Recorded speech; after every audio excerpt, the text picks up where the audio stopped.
Hi, I'm Kevin Blatnik, and I'm here to tell you a story.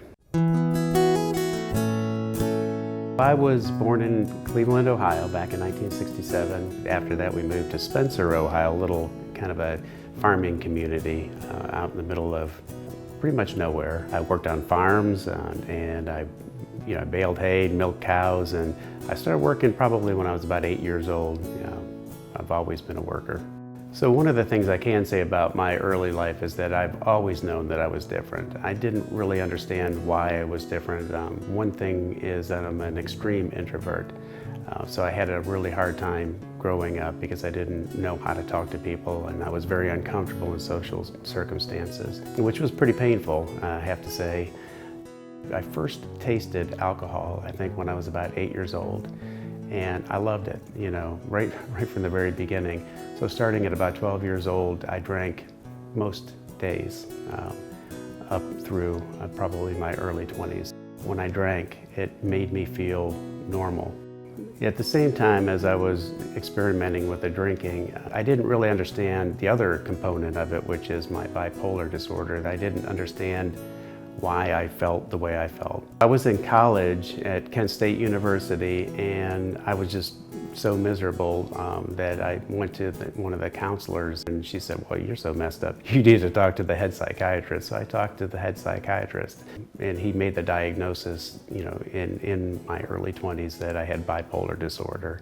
At that point, they decided to put me on different medications, and some of them seemed to help, and some of them did not. So it was a long path of trying to figure out what was going to make me feel better. And even once I was seeking help, it wasn't a quick fix. It's been a lifetime of learning how to deal with both the alcoholism and the bipolar disorder. Music is a huge part of my life, and always has been. Music was one of the things that took the edge off and helped give me some stability. Mental disorder and alcoholism have great stigmas attached to them, and that keeps people sick for a long time.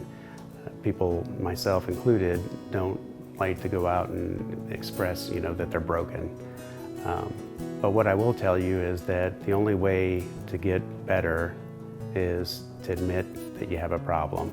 So if you do decide that you want to get help, whether it's for alcoholism, bipolar disorder, or any mental disorder, the first step is just to do it.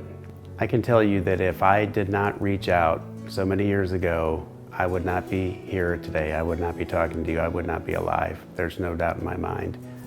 The thing that saved my life was overcoming my fears and having the courage to reach out to somebody. So when you do decide to open that door, there are many opportunities. HI has, for instance, Hero. It's a confidential phone call that you can make. Nobody else is going to know about it, but you have to make that call.